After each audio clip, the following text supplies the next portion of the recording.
오늘 저는 시편 128편 1절로 6절의 말씀을 가지고 가정의 행복을 회복하라 이란 제목으로 은혜의 말씀을 나누고자 합니다. 오늘 부른 찬양 사철의 봄바람 불어있고의 찬양을 저는 잊지 못합니다. 왜냐하면 조상을 섬기며 살았던 우리 부모님들이 저의 전도로 예수를 믿어 구원받은 이후에 설 명절에 모여온 가족이 하나님을 찬양하며 예배를 부리며 예배를 드렸던 그런 때 그런 은혜가 있었기 때문이죠. 여러분, 세상에서 행복의 의미를 다양하게 추구하며 사는 시대가 되었는데요, 어떤 사람은 재물을 쌓아두기도 하고 어떤 사람은 높은 지위를 쟁취하여 자기가 하고 싶은 대로 모든 것을 누려보기도 하지만 거기에는 항상 허전함이 있음을 보게 됩니다. 왜냐하면 우리 인간의 내면이 요구하는 깊은 영적인 충족이 없기 때문입니다. 다시 말해서 행복이라는 것은 세상에 만족을 채우는 것이 아니라 하나님께로부터 온다는 사실을 증명하고 있습니다. 믿으시면 아멘. 시편 144편 15절에 이렇게 말씀하고 있는데요, 시작. 이러한 백성은 복이 있나니 야훼를 자기 하나님으로 삼는 백성은 복이 있도다. 한마디로 하나님을 나의 주로 모시고 하나님 공급하신 은혜 가운데 사는 사람이 진짜 행복한 사람이다 라고 이렇게 정의하고 있어요. 특별히 오늘 본문 시편 128편은 각 개인과 가정의 행복을 만드는 비결에 대해서 말씀을 하고 있는데요, 이번 설 명절에 온 가족이 함께 모여서 하나님을 예배함으로 코로나로 인하여 잃어버렸던 가정의 행복을 회복하고 이 말씀을 행함으로써 하나님께서 약속하신 이 축복의 말씀을 또 축복의 은혜를 여러분 가정에 영원히 흐르게 되시기를 예수님의 이름으로 축원합니다. 자, 첫째로 우리는 하나님을 경외함으로 가정의 행복을 회복해야 한다라는 것을 우리가 알아야 됩니다. 오늘 시편 128편 1절입니다. 시작. 야훼를 경외하며 그의 길을 걷는 자마다 복이 있도다, 이렇게 말씀을 하고 있는데요, 오늘 본문에 하나님을 경외하는 사람에게는 하나님의 축복이 보장되어 있다라고 하는 메시지를 주고 있어요. 우리는 하나님의 자녀로서 하나님께서 약속하신 축복을 소망하며 믿고 살고 있죠. 자, 그러나 그 약속된 축복이, 하나님의 축복이 모든 사람들이 다 받아 누리는 것은 아니, 누가 하나님의 약속된 축복을 받아 누릴 수가 있느냐? 말씀의 증거로 보면 하나님의 말씀을 묵상하고 지키는 자, 한마디로 하나님의 말씀에 순종하는 자, 다른 말로 말하면 하나님을 경외하는 자가 하나님의 약속된 축복을 받아 누린다고 그렇게 말씀을 해요. 성경에 보면은 하나님을 경외함으로 하나님의 약속된 축복을 받아 누린 사람들이 많이 있지만 그 가운데 대표적으로 믿음의 조상 아브라함을 들 수가 있어요. 믿음의 조상 아브라함은 75세에 하나님의 부르심을 받고 앞으로 내가 이 모든 믿음의 조상이 될 것이다, 내가 너에게 큰 복을 주어 창대하게 하겠다, 또한 모든 민족이 너로 말미암아 복을 받게 될 것이다 라고 하는 엄청난 하나님의 축복의 약속을 받게 됩니다. 자, 그러나 말이죠, 그가 이 이삭을 통해서 축복의 계보를 이어가기 위하여 이삭을 얻을 때까지 25년이라는 세월에 인내해야 했음을 우리가 알게 됩니다. 자, 그리고 그 다음에 바로 축복이, 약속된 축복이 성취되느냐? 그렇지 않고요, 이삭이 성장하여 청소년이 되었을 때 하나님께서 아브라함을 시험하사 사랑하는 내 독자 이삭을 내가 지시하는 산 모리아 산에 가서 거기서 하나님께 번제로 드리라 명령을 듣게 돼요. 자, 그때 아브라함은 절대 주저하지 않고 또 마음속에 온전하게 주님을 믿음으로 말미암아서 하나님께서 말씀하신 그 이삭을 하나님께 드려서 그때로부터 하나님께서 약속된 축복이 성취되었음을 이렇게 기록하고 있어요. 우리 창세기 22장 12절입니다. 시작. 사라가 이르시되 그 아이에게 내 손을 대지 말라, 그에게 아무 일도 하지 말라. 내가 내 아들 내 독자까지도 내게 아끼지 아니하였으니 내가 이제야 내가 하나님을 경외하는 줄 아노라. 이렇게 그의 행동하는 믿음을 인정해 주셨어요. 자, 이 말씀에서 아브라함이 하나님을 경외할 때 어떠한 마음의 자세로 하나님을 경외했는가, 어떤 마음의 자세로 하나님의 말씀에 순종했는가, 어떤 모습으로서 하나님을 경외함을 나타냈는가를 구체적으로 알 수가 있는데요. 하나님께서 아브라함에게 그를 테스트할 때 하나님을 경외하는 테스트를 이렇게 하십니다. 창세기 22장 2절입니다. 함께 합독합니다. 시작. 여호와께서 이르시되 내 아들 내 사랑하는 독자 이삭을 데리고 모리아 땅으로 가서 내가 내게 일러준 한 산 거기서 그를 번제로 드리라. 여러분, 아브라함이 25세에 독자 아들 이삭을 얻었어요. 오기야 금이야 얼마나 정성 들여서 양육했겠습니까? 그런데 이제 청소년이 되었을 때, 자, 이 대를 이어서 앞으로 축복의 대를 이어갈 자식이다 생각하고 정말 잘 양육했어요. 그런데 하나님이 아브라함을 시험하사 너는 내가 사랑하는 독자 아들 이삭보다 나를 더 사랑하느냐, 이걸 테스트하신 거예요. 또 뿐만 아니라 이 말씀을 순종할 수 있겠느냐, 다시 말해서 네가 하나님을 사랑하고 하나님을 경외하는 그 모습을 네가 보여줘 라고 하는 제시가 뭐냐, 사랑하는 독자 이삭을 하나님께 드릴 수가 있느냐는 요구예요. 이런 하나님의 요구에 아브라함은 사랑하는 독자 이삭을 하나님께 바침으로써 아브라함 자신이 가장 사랑하는 독자 이삭을 하나님께 번제로 드릴 만큼 하나님을 사랑했다는 것을 행함의 믿음으로 증명을 보여준 것입니다. 그리고 하나님을 사랑한 증거로 하나님의 말씀에 온전하게 순종한 것임을 그렇게 보여주고 있어요. 따라서 하나님을 경외한다는 것은 억지로 되는 것이 아니라, 하나님을 경외하는 것은 하나님을 사랑할 때 하나님을 경외할 수 있다는 것 믿으시면 아멘 하시기 바랍니다. 또 뿐만 아니라 하나님을 진짜 사랑한다면 그 무엇보다도 하나님을 사랑하기 때문에 말씀에 순종할 수 있음에 대해서 말씀하고 있습니다. 이걸 다른 말로 하나님을 경외하는 마음의 자세라고 이렇게 인정을 받게 된다는 거죠. 이와 같이 아브라함이 하나님을 사랑하고 하나님을 경외함으로 말씀에 순종했을 때 창세기 22장 17절로 18절에 드디어 약속의 말씀이 성취되어지게 됩니다. 함께 합독합니다. 시작. 내가 내게 큰 복을 주고 내 씨가 크게 번성하여 하늘의 별과 같고 바닷가의 모래와 같게 하리니 내 씨가 그 대적의 성문을 차지하리라. 또 내 씨로 말미암아 천하 만민이 복을 받으리니 이는 내가 나의 말을 준행하였음이라 하셨다 하니라. 이렇게 그에게 약속의 성취됨에 대해서 말씀을 하고 있어요. 사실은 이 말씀은 그냥 최초로 하나님께서 아브라함에게 하신 말씀은 아니거든요. 하나님께서 갈대아 우리에서 그를 불러내실 때 이 약속의 축복을 말씀을 하셨어요. 또 아브라함 믿음이 갈등했을 때 그를 불러내어 하늘의 별들을 바라보게 하고 바닷가의 모리아를 생각하게 하면서 이 축복을 다시 한번 너에게 주겠다고 말씀하셨어요. 그러나 그때까지도 아직 성취되지 않았을 때예요.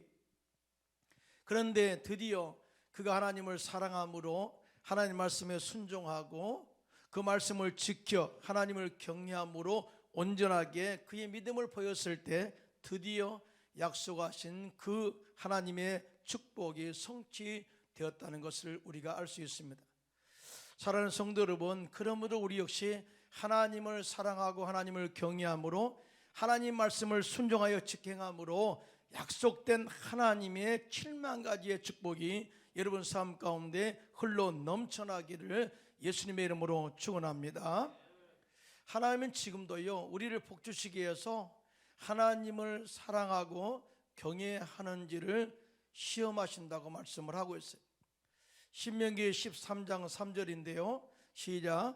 너는 그의 선지자나 꿈꾸는 자의 말을 청종하지 말라. 이는 너희의 하나님 여호와께서 너희가 마음을 다하고 뜻을 다하여 너희의 하나님 여호와를 사랑하는 여부를 알려하사 너희를 시험하심이라. 이렇게 말씀을 하고 있어요. 무슨 말이냐면 당시에 이스라엘 백성들 가운데는 가짜 선지자들이 많았어요. 그래서 하나님의 말씀이라 이렇게 선포하면서 하나님의 진리를 거슬러서 그렇게 유혹하는 말들이 많았습니다. 그때 하나님께서 신명기의 말씀을 통해서 너는 절대 거짓 선지자들 말이나 나는 꿈꾸는 자다라고 유혹하는 자들의 말에 대해서 절대 청종하지 마라. 너희의 신앙의 중심은 오직 하나님의 말씀 중심이다. 너희 신앙의 중심은 마음을 다하고 뜻을 다하고 하나님을 사랑하는 것이고 그리고 하나님을 경외하는 것이다. 이것을 계속해서 내가 시험을 통해서 내 신앙을 이끌어가겠다 말씀을 하고 있습니다. 그러므로 우리는 어찌하든지 세상의 여론에 우리의 믿음이 흔들리지 말고 세상 풍파에 우리 믿음이 절대 따라가지 말고 오직 하나님의 말씀 중심으로 서서 하나님을 사랑하고 말씀에 순종하고 하나님을 경외하시기를 예수님의 이름으로 축원합니다. 그러나 하나님을 사랑하고 말씀에 순종하는 것은 하나님의 성품과 하나님의 능력을 알 때만이 가능합니다. 여러분, 아브라함이 믿음에 성장되어서 하나님의 말씀을 신뢰할 때까지 무려 약 40년의 세월이 걸렸어요. 하나님은 창조자시고 없는 것을 있게 부르시는 하나님의 능력, 부활의 소망의 은혜를 알기까지는 무려 40년의 세월이 흘렀어요. 그리고 그 경험을 통해서 그가 고백한 것이 뭐냐? 이 로마서 4장 17절입니다. 시작. 기록된 바 내가 너를 많은 민족의 조상으로 세웠다 하심과 같으니 그가 믿은 바 하나님은 죽은 자를 살리시며 없는 것을 있는 것으로 부르시는 이시니라. 그가 믿음으로 말미암아 그가 하나님의 말씀에 순종했다. 그 말씀을 체험함으로 말미암아 하나님을 경외하게 되었다라고 하는 정의를 내릴 수가 있어요. 우리 역시 마찬가지입니다. 우리가 예수를 아는 만큼 믿음이 성장할 수가 있고요, 하나님 말씀을 아는 만큼 우리가 예수를 알 수가 있고요, 우리가 예수를 아는 만큼 우리가 그 말씀에 순종할 수가 있어요. 그래서 우리는 하나님, 즉 예수님을 이 아는 것과 믿는 것이 하나가 되어서 그에게 또 그에게까지 잘할지라 그렇게 말씀을 하고 있지 않습니까? 그러므로 우리 역시 믿음의 조상 아브라함처럼 죽은 자를 다시 살리시는 부활의 능력과 없는 것을 있게 부르시는 하나님의 창조적 능력에 전능하심을 믿고 하나님을 정말 사랑하고 하나님을 경외함으로써 하나님의 약속의 말씀에 순종하여 약속된 축복을 받아 누리시기를 예수님의 이름으로 축원합니다. 하나님을 경외하는 자 복을 받겠다, 또 보장되어 있다, 이렇게 말씀을 하고 있는데요. 자, 하나님을 경외한다는 말은 이렇습니다. 절대 주권자이신 하나님의 권위와 거룩함을 공경한다. 여러분, 하나님은 전능하신 분이심을 믿으시면 아멘. 거룩하신 분이 그 거룩하신 분임을 믿으시면 아멘. 이 땅에 거룩하신 분은 딱 한 분, 하나님이. 다시 말해서 하나님을 하나님으로 믿은 거예요. 하나님을 하나님 되게 믿는 것이 바로 하나님을 경외한다라는 의미예요. 다른 말로 말하면 두렵고 떨리는 마음으로 하나님의 위엄을 높이는 것이다 라고 이렇게 설명을 하고 있습니다. 자, 신명기 5장 29절입니다. 시작. 다만 그들이 항상 그 같은 마음을 품어 나를 경외하며 내 모든 명령을 지켜서 그들과 그의 자손이 영원히 복받기를 원하노라. 그렇게 말씀하고 있는데요. 자, 하나님을 경외하고 강의하는 자, 경외하기를 요구하는 하나님의 의도는 뭐가 있어요? 너와 내 자손이 영원히 복받기를 원하여 하나님이 우리에게 하나님을 경외하게 하려 하십니다. 하나님은 하나님됨으로 인정하고 공경하고 거룩함을 찬양할지어다, 이렇게 말씀을 하고 있는데요, 믿으시면 아멘 하시기 바랍니다. 원래 많은 사람들이 교회를 오래 다니기도 하죠.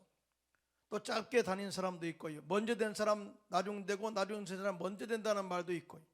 그런데 오래 신앙생활 한다 할지라도 신앙에 성숙되지 못하고 또 이 성장하지 못한 그 이유들, 또 뿐만 아니라 하나님께서 약속하신 그런 축복을 받지 못한 그런 이유들, 또 뿐만 아니라 가정에 하나님을 찬양하고 경배해서 그 축복이 자자손손 대대에 자녀에게 흘러가도록 하지 못하는 그런 이유들을 곰곰이 따져보면 그렇습니다. 하나님의 말씀을 들어도 믿지 않는 데서 오는 거라는 거예요. 하나님의 말씀을 지식으로 축적하여 채우는 것으로 신앙생활을 만족하는 데 그치기 때문에 결국 하나님의 생명력의 말씀이 가정에 열매를 맺지 못함에 대해서 말씀을 하고 있어요.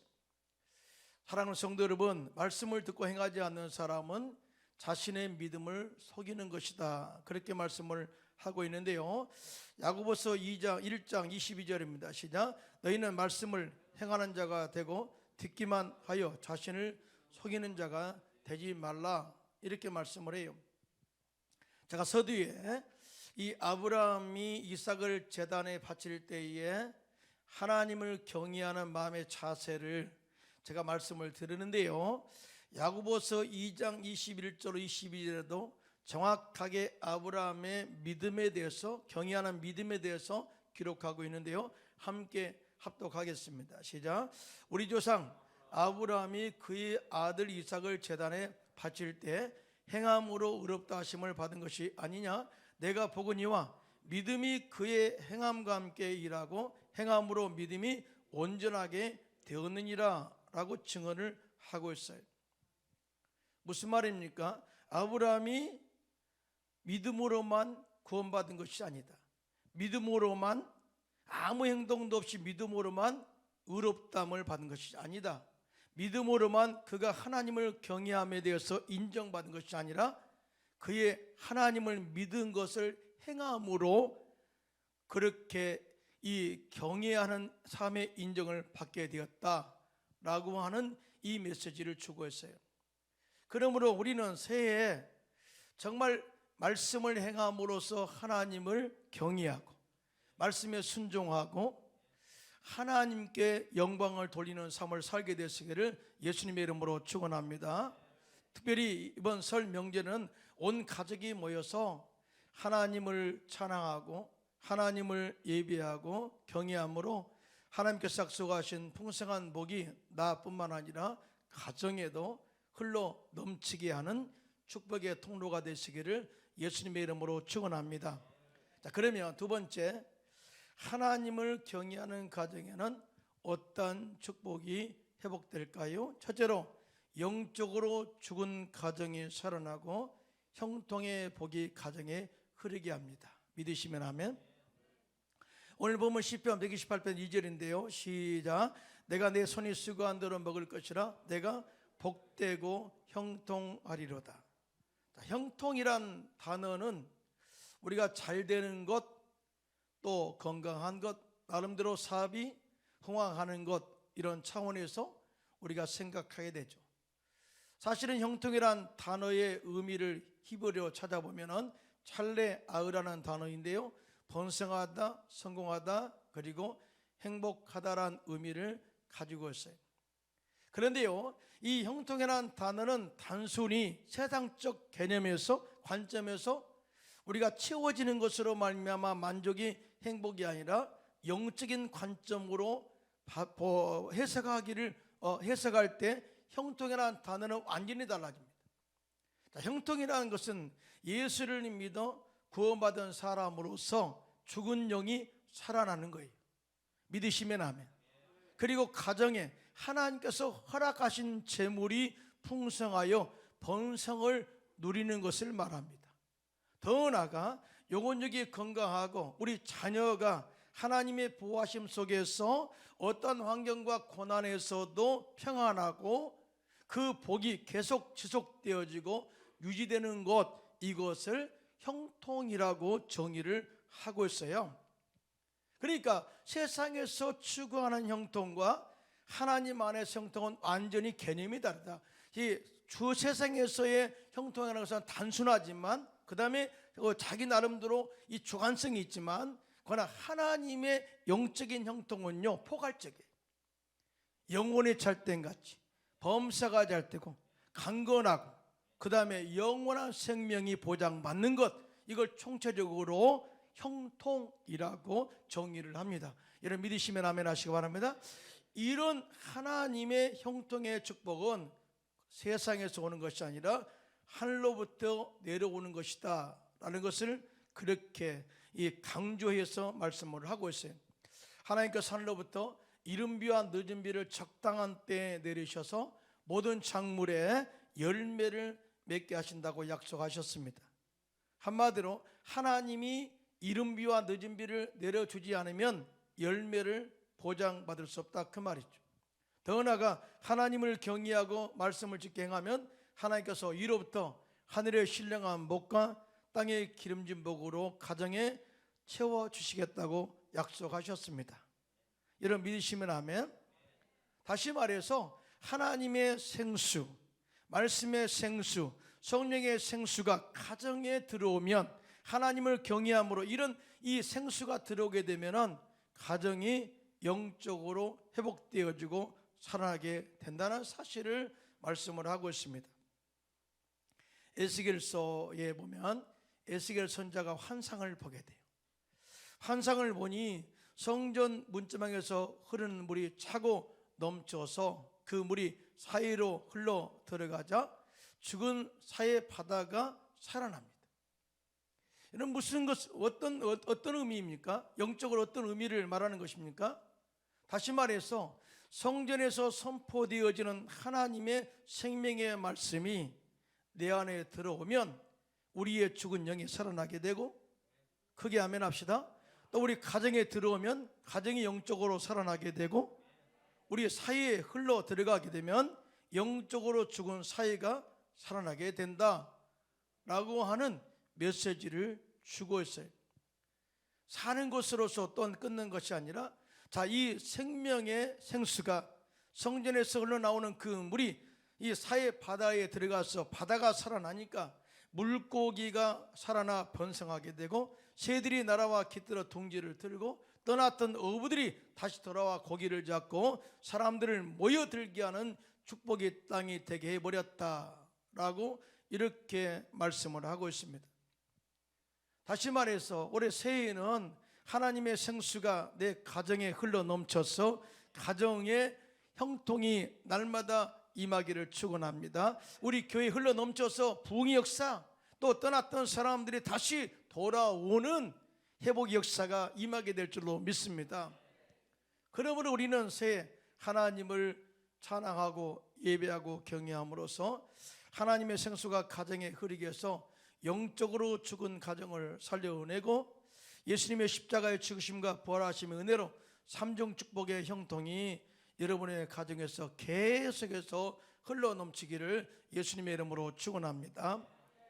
둘째로, 또한 하나님을 경외함으로 우리 가정에 회복되는 그런 은혜는 가정의 구원이 이루어지고 화목한 열매를 가정에 맺게 하신다는 것을 보게 됩니다. 시편 128편 3절입니다. 시작. 내 집 안방에 있는 내 아내는 결실한 포도나무 같으며 내 식탁에 둘러앉은 자식들은 어린 감람나무 같으리로다 라고 이렇게 기록되어 있는데요, 오늘 본문에 행복한 가정의 안방에는 아내와 자식들이 모두 식탁에 둘러앉아 포도송이처럼 탐스럽게 사랑으로 연그러져 있는 모습을 묘사하고 있어요. 이것이 우리가 함께 식사하는 모습을 그린 것이죠. 자, 그런데 영적인 의미에서 식탁이라는 것은 성만찬을 의미합니다. 예수를 믿어 구원받은 하나님의 백성들이 하나님을 예비하기 위해서 함께 모여 성만찬, 예수님의 살과 피를 먹고 마시면서 하나님을 예비하는 영적인 모습인 것을 우리가 알게 됐죠. 정말 하나님을 사랑하면, 하나님을 경외하면 하나님의 구원의 은혜가 가정에서 회복되게 될 줄로 믿습니다. 또 뿐만 아니라 예수 안에서 한 가족이 되어서 화목을 이루게 된다는 사실을 말씀을 하고 있어요. 시편 103편 17절로 18절입니다. 시작. 야훼의 인자심은 자기를 경외하는 자에게 영원부터 영원까지 이르며 그의 의는 자손에게 이르느니 곧 그의 언약을 지키고 그의 법도를 기억하여 행하는 자에게로다 라고 이렇게 말씀을 하고 있습니다. 하나님께서 하나님을 경외하는 자의 가정에는 하나님의 인자하심과 하나님의 의로우신 은혜가 자손과 자손에 흘러 넘치게 하고 그 축복이, 그 은혜가 대대에 가정에 흐르게 하신다고 말씀을 하고 있습니다. 자, 성경에 보면 사도행전 10장에 보면 하나님을 경외함으로 가정에 구원의 은혜가 임하게 되고 더불어서 가정이 화목하게 하는 축복의 통로가 한 사람 있는데 바로 이방인 백부장 고넬료입니다. 자, 고넬료 신앙에 대해서 사도행전 10장 1절로 2절에 이렇게 소개를 하고 있는데요. 함께 합독해요. 시작. 가이사랴에 고넬료라 하는 사람이 있으니 이달리아 부대라 하는 군대의 백부장이라. 그가 경건하여 온 지방과 더불어 하나님을 경외하며 백성을 많이 구제하고 하나님께 항상 기도하더니, 이렇게 이 고넬료의 신앙, 하나님을 경외하는 자의 신앙의 모습을 자세하게 소개하고 있어요. 자, 고넬료는 하나님을 경외하는 사람으로서 삶의 특징이 있는데, 먼저 경건한 생활을 했다. 두 번째, 항상 기도하는 사람이었다. 세 번째, 어려운 사람들을 구제하는 사람이었다. 이렇게 고넬료가 하나님을 경외함으로 경건하여 제9시 기도 시간에 기도하게 됩니다. 제9시 기도 시간이라는 것은 오후 3시에 항상 시간을 정해놓고 기도했다. 자, 그때 하나님의 사자가 나타나 이르기를 내 기도와 구제가 하나님 앞에 상달되어 기억하신 바가 되었다 라고 말하면서 너는 지금 사람들을 요바에 보내어 베드로라 하는 시몬을 정하여 하나님의 말씀을 들으라, 이렇게 명령을 받게 되죠. 우리는 하나님을 경외하고 하나님을 예배하고 하나님을 사랑하고 봉사하고 헌신하는 이 모든 것에 대해서 하나님이 안 보신다고 생각하지만 아니고요, 항상 우리를 주시하고 계시고 보고 계시고 그 모든 행동에 대해서 기억도 하신다는 사실을 절대 믿으시기를 예수님의 이름으로 축원합니다. 사실은 고넬료는 그런 의도를 가지고 하나님이 보고 계신다, 그런 의도를 가지고 그렇게 하지는 않았을 것 같아요. 그런데 우리가 예배하는 이 장소도 주님이 다 함께 계시고요, 우리의 모습을 다 기억하고 있는 줄로 믿습니다. 자, 이 기도 시간에 주님의 음성이 들려왔습니다. 요바에 있는 베드로를 청하여 하나님의 말씀을 들으라. 자, 이 말씀에 고넬료가 순종해서 요바에 있는 사도 베드로를 청하여서 하나님 말씀을 듣게 되는데, 이 말씀을 듣기 위해서 고넬료는 가정의 모든 식구들을 함께 모이게 합니다. 더 나아가 일가 친척들을 불러 모읍니다. 더 심지어 가까운 친구들을 불러 모아서 하나님의 말씀을 전파할 베드로의 말씀에 집중하도록 그 마음의 자세를 대기시켜요. 여러분, 우리가 하나님 말씀을 들을 때 기대감이 있어야 될 줄로 믿습니다. 소망이 있어야 돼요. 무슨 말씀을 하실까? 말씀을 통해서 내가 정말 하나님을 경외함으로 어떤 복이 임하게 될까 하는 간절한 기대감이 있다, 그 말이에요. 고넬료는 이 베드로의 말씀을 통해서 은혜 받기를 사모하면서 가족, 일가, 친척, 가까운 친구들을 불러 모아 말씀을 듣도록 은혜 받도록 준비했다. 이때 사도 베드로가 성령으로 충만해서 입을 열어 말하기를 내가 참으로 하나님은 사람의 외모를 보지 아니하시고 각 나라 중 하나님을 경외하며 의를 행하는 사람은 다 받으시는 줄 깨달았도다. 이런 믿음 무슨 말씀이에요? 사도 베드로는 선입견을 가지고 있었다는 거예요. 이 믿음의 구원의 은혜는 유대인들에게만 있을 줄 알았어요. 그런데 이방인 가운데도 하나님을 경외하는 자, 말씀을 행하여 의로움의 삶을 사는 자는 주님이 다 구원하시고 가정을 복주신다는 사실을 깨달았다는 거예요.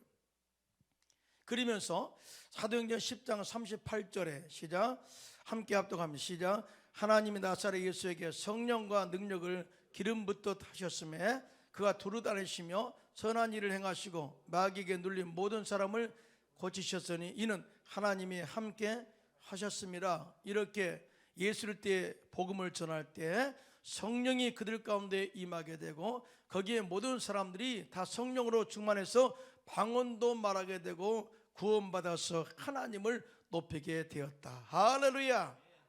자, 하나님을 경외하는 한 사람, 백부장 고넬을 통해서 온 가족과 또 친구들까지 구원을 받게 되고 하나님의 은혜로 가정의 형통과 화목을 이루게 한 것을 보게 됩니다.